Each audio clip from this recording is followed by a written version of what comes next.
Mudah-mudahan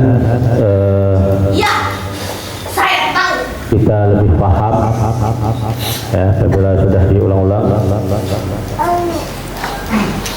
Baik ya, sifat 20.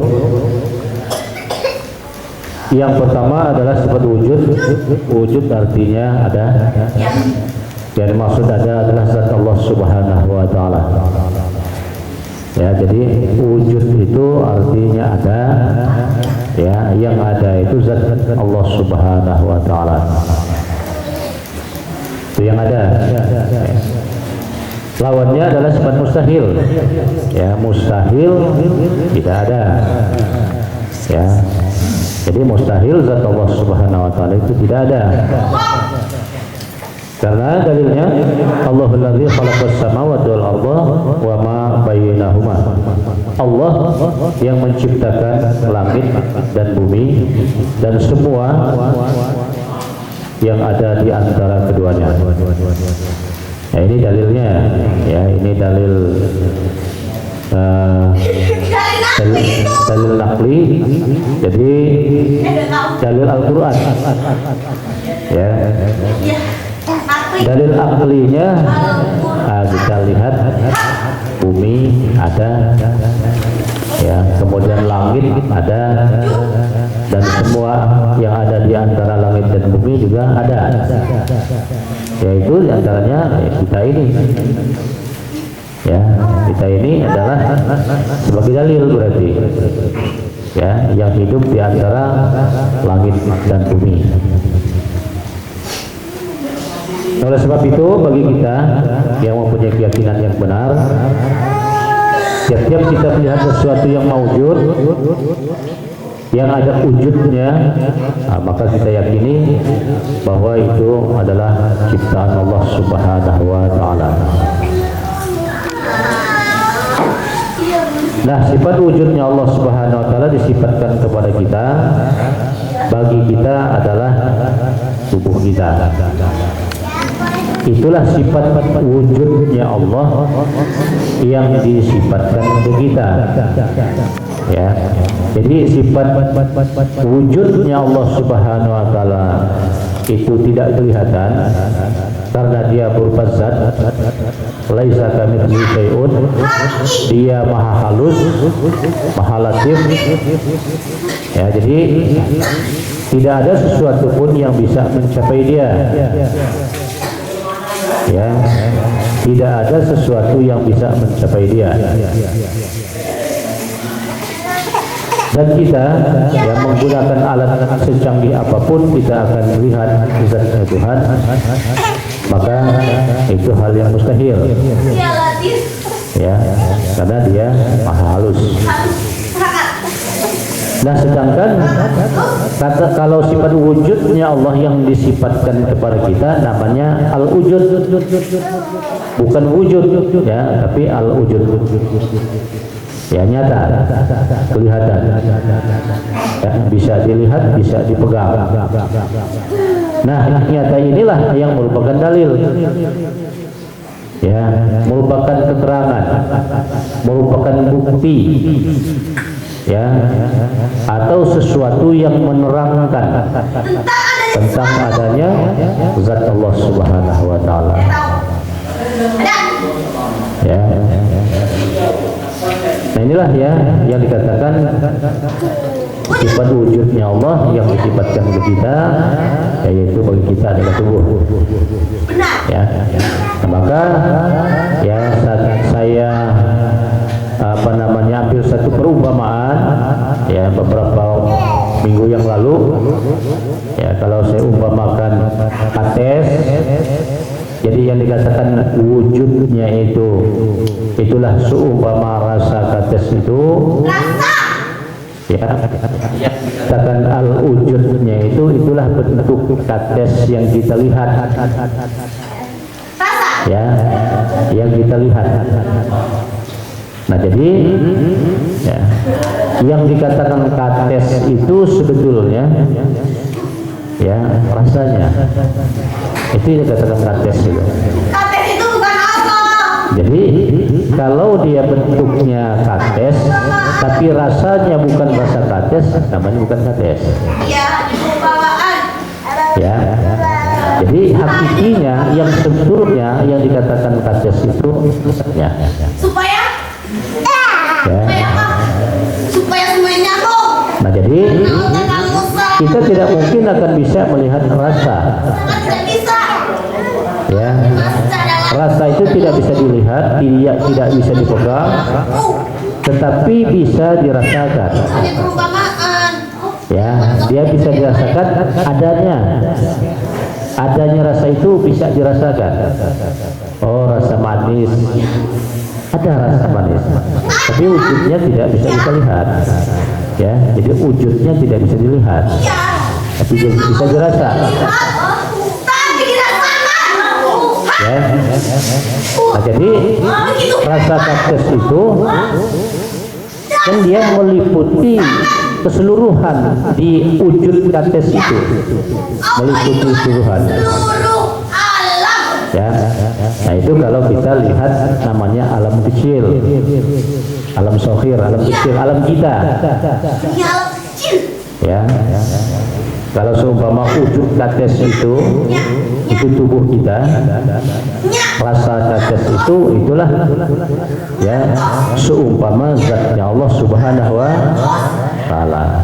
Tapi saya bukan mengumpamakan zat Tuhan ya, jangan salah, jangan diartikan nanti oh kalau begitu zat Tuhan itu rasa ya, salah. Saya itu kan ambil satu perumpamaan, maksudnya supaya nyambung, supaya dia bisa paham ya, bisa paham ya. Nah jadi yang namanya zat tadi itu dia meliputi ya, meliputi alam sohir, alam kita, alam kecil, yang namanya alam sohir, alam kita, alam kecil, dan dia meliputi alam kabir, alam besar. Kabir itu Ya. Allahu Akbar. Dia meliputi alam semesta. Salat. Ya, jadi kalau kita sudah tahu, sudah ngerti Iya. apa yang dirahasiakan oleh Allah Subhanahu wa Ta'ala di alam kecil, di alam kita, maka kita akan tahu dengan apa yang dirahasiakan oleh Allah Subhanahu wa Ta'ala di alam kabir, alam besar. Ya, jadi untuk supaya kita mengerti tentang ya yang ada ya wujud zat Allah SWT yang meliputi alam kabir, terlebih dahulu kita ya memahami, mengerti, mengetahui yang ada di alam kecil ya. Nah inilah yang dikatakan sifat wujud. Selanjutnya idam. Idam artinya terdahulu. Iya. Iya, Umat. Ya. Dahulu. Ya. Yang dikatakan terdahulu itu yaitu zat Allah Subhanahu wa Ta'ala tadi.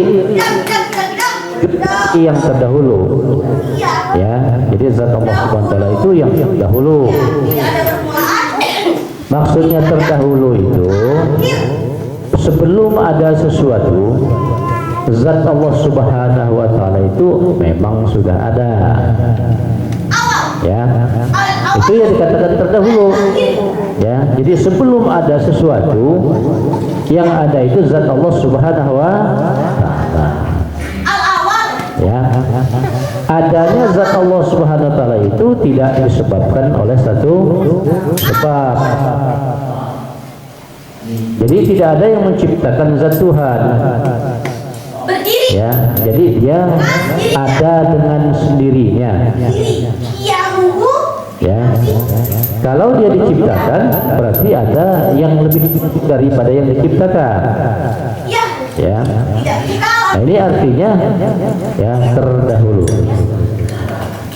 Ya, nah lawannya adalah sifat mustahil.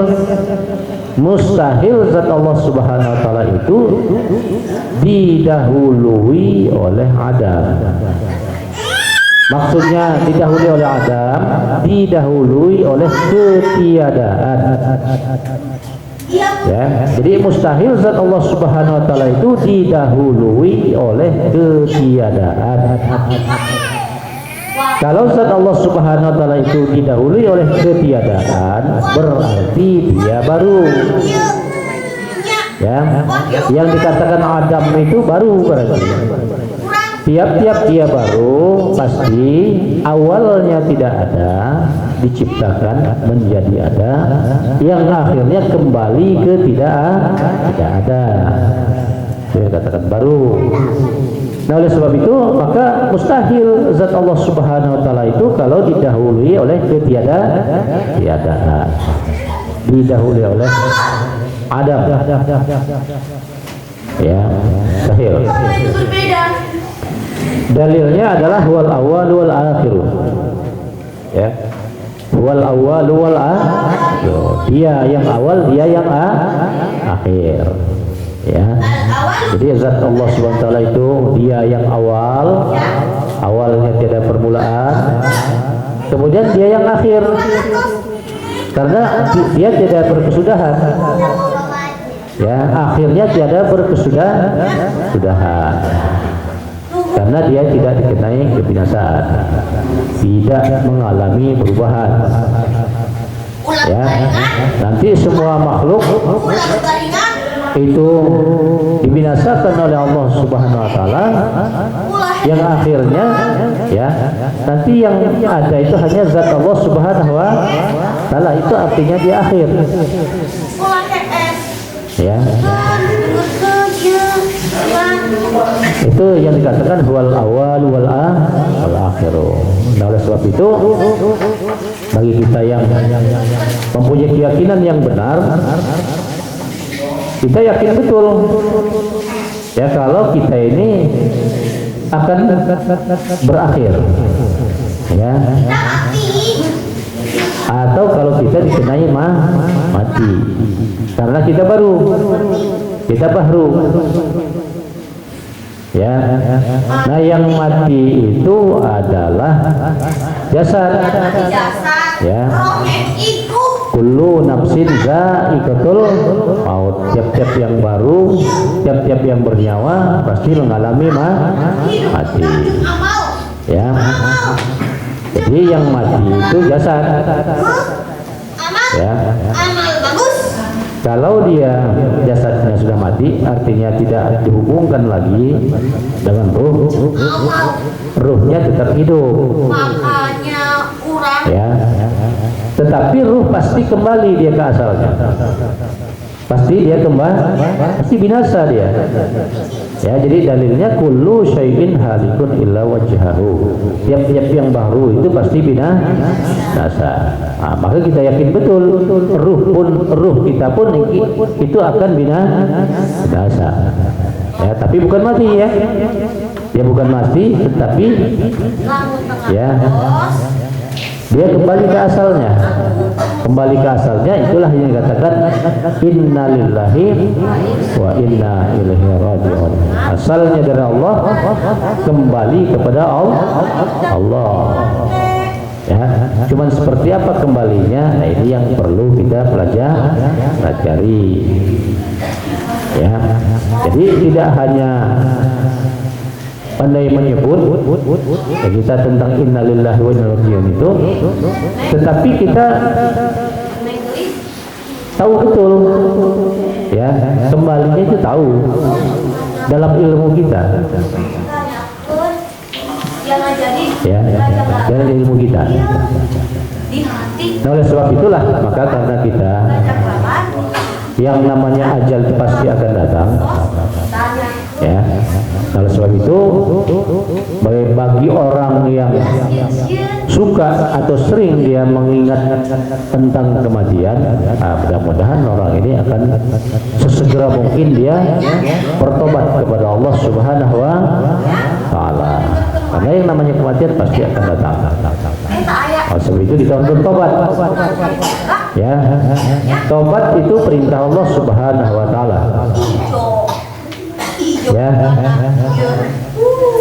Alladzina amanu tubu ilallah wa taubatan nasuha. Ya ayyuhalladzina amanu tubu ilallah wa taubatan nasuha. Hai orang-orang yang beriman, bertobatlah kamu dengan sebenar-benarnya tobat. Ya, berarti kalau orang itu tobat yang benar maksudnya, berarti orang itu sudah memenuhi perintahnya Allah. Kalau orang itu sudah bertobat, tapi tobat yang betul maksudnya, ya, bukan mempermainkan tobat, tapi tobat yang benar. Ya, nah, nanti tentang tobat itu nanti ada pembahasan pelajaran khusus. Ya, masa itu tentang tobat ini belum bisa kita jelaskan secara mendetail. Ya, karena ada bab tersendiri tentang tobat. Ya, nah, nanti jelaskan.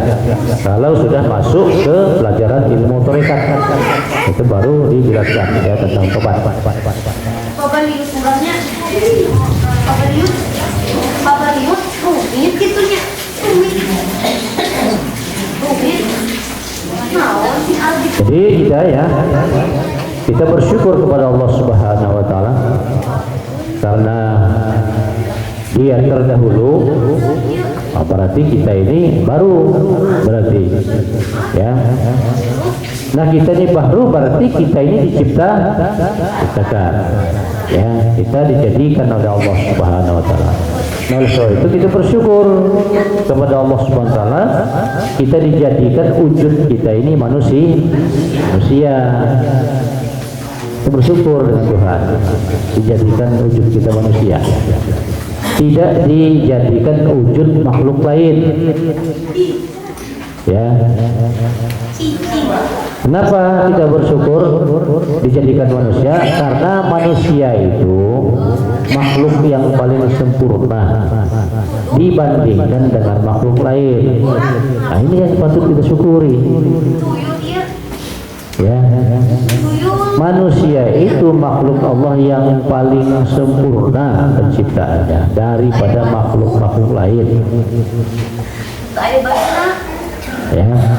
Nah, kita sudah diciptakan wujud kita yang manusia, sudah itu disempurnakan, ya, penglihatannya, pendengarannya, penciumannya, lisannya, ya, kemudian akalnya, kemudian bentuk tubuhnya, ya, kemudian apa namanya, panca inderanya disempurnakan oleh Allah Subhanahu. Sudah itu kita dikasih iman,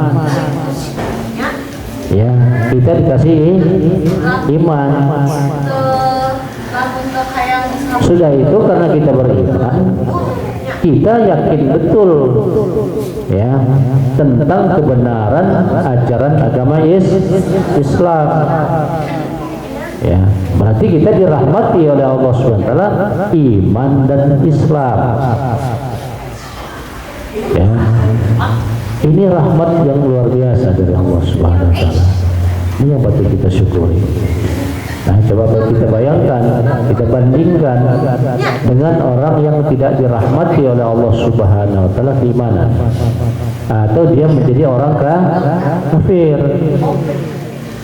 Ya, kalau dia menjadi orang kafir, sudah jelas dia tidak akan percaya dengan kebenaran ajaran agama Islam.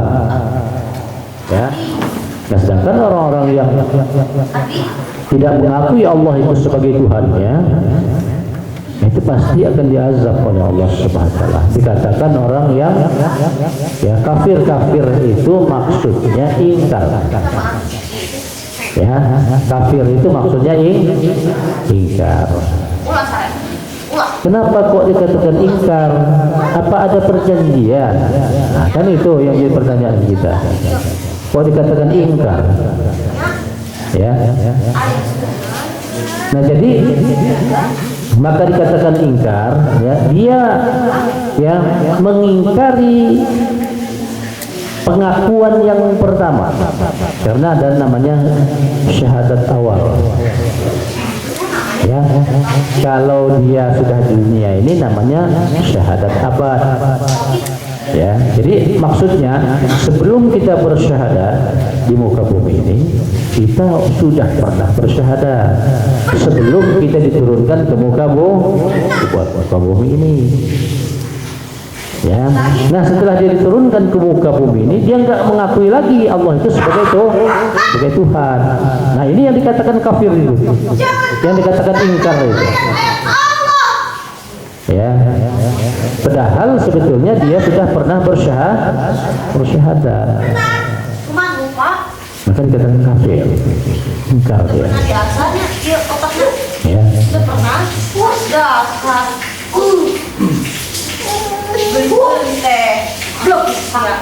Nah, jadi kita sangat bersyukur ya kepada Allah Subhanahu wa taala, kita dirahmati oleh Allah Subhanahu wa taala iman dan Islam. Oleh sebab itu harus dipelihara berarti kalau kita bersyukur. Ya. Tapi kalau umpamanya kita saya bersyukur, saya dijadikan iman dan Islam, dirahmati iman dan Islam, tapi tanda syukurnya itu tidak diwujudkan dengan satu perbuatan, itu pengakuannya itu sia-sia namanya. Ya, itu yang dikatakan munafik. Lisannya mengatakan saya Tuhan, saya Allah, Nabi Muhammad sebagai Rasul saya, tapi tidak diwujudkan dengan suatu perbuatan. Ya, dia tidak mau mengerjakan apa yang diperintahkan Allah, selalu mengerjakan apa yang dilarang oleh Allah Subhanahu wa taala. Demikian juga perintah Rasul, ya, tidak dilaksanakan oleh dia. Bahkan yang dilarang oleh Rasul itu yang selalu dikerjakan. Nah, itulah yang dikatakan munafik itu. Ya. Bukan dikatakan bersyukur kalau seperti itu. Ya. Bukan dikatakan bersyukur.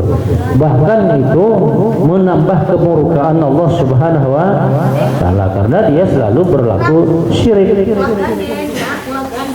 Ya, dia selalu mengerjakan pekerjaan syirik.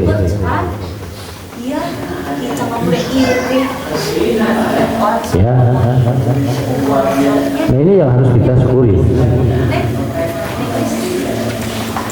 Selanjutnya bako. Saya ulang, sifat idamnya Allah Subhanahu wa taala yang disifatkan kepada kita. Bagi kita adalah ruh kita. Ya, kalau tempoh hari beberapa minggu lalu saya perumpamakan saja, tapi mudah-mudahan dengan perumpamaan itu ya jemaah ini bisa ngerti. Ya. Jadi sifat idamnya Allah yang disifatkan kepada kita, bagi kita adalah ruh kita. Nah, ruh kita itulah sifat idamnya Allah yang disifatkan ke kita. Nah, kenapa kok ruh itu menjadi sifat idam kita? Karena terdahululah ruh kita dijadikan oleh Allah Subhanahu wa taala atau diciptakan oleh Allah Subhanahu wa taala daripada jasad. Nah, maka sifat terdahulu kita berarti ruh kita yang terdahulu daripada jasad kita. Ya, itulah yang dikatakan sifat kita. Ya. Nah, berarti diri kita ini berarti dua unsur. Satu unsur jasad, dua unsur ruh berarti. Iya. Ya, ini yang kita sebut zahir dan batin. Ya, zahiriyah dan batinnya. Tapi keduanya ini penciptaannya atau bahan baku penciptaannya ini berbeda. Ya, penciptaan ruh ini apa bahan bakunya, kemudian penciptaan jasad juga apa bahan bakunya. Nah, dia berbeda. Nah, insya Allah ini kalau sudah di ilmu tasawufnya ini akan dijelaskan ya secara terperinci, ya akan dijelaskan.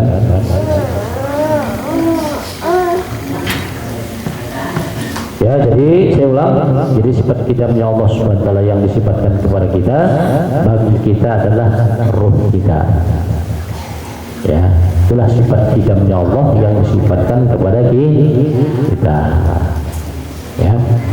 Tapi berbeda kalau sifat kidamnya Allah Subhanahu wa taala awal tiada permulaan, akhir tiada kesudahan. Awalnya itu tidak ada yang menciptakan dia, akhirnya itu juga tidak ada kesudahan, karena dia tidak mengalami kebinasaan, dia tidak mengalami mati. Ya. Beda dengan sifat kidam kita. Kalau sifat kidam kita awal ada permulaan, akhir juga tiada kesudahan juga. Awalnya karena dia dijadikan, artinya diawali dari ketiadaan, diciptakan oleh Allah Subhanahu wa taala, jadi ada dia. Ya, tapi kalau untuk ruh, akhirnya juga tiada kesudahan, enggak ada akhirnya juga nanti. Karena mungkin pertanyaannya kenapa kok enggak ada akhirnya juga? Ya, dan nanti ini dijelaskan ya kalau kita sudah di ilmu tasawufnya baru dijelaskan. Ya. Karena Allah Subhanahu wa taala ya kitab suci penyempurna menjelaskan bahwa bagi orang yang bertakwa kepada Allah Subhanahu wa taala, maka dia akan dimasukkan ke dalam surga dan kekal dia di dalamnya. Nah, berarti kalau kekal itu berarti tidak ada kesudahan. Ya, ada akhirnya juga. Ya, ini yang perlu penjelasan. Ya, tapi ini nanti dijelaskan apabila kita sudah di ilmu tasawufnya, itu perlu dijelaskan. Ya.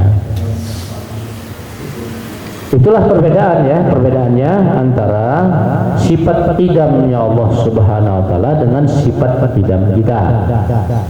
Ya, atau sifat qidamnya Allah yang disifatkan kepada kita. Itu bedanya ya. Kalau sifat qidamnya Allah awal tiada permulaan, akhir tiada kesudahan. Kalau sifat qidam kita awal ada permulaan, akhir tiada kesudahan juga.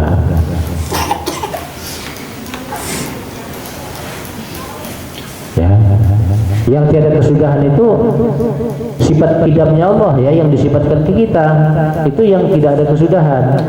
Tapi kalau ini ada akhirnya, ini berakhir dia.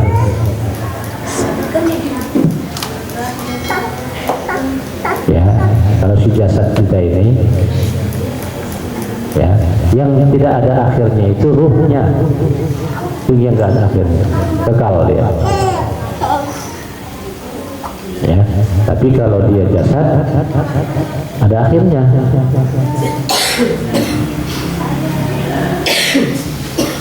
Ya.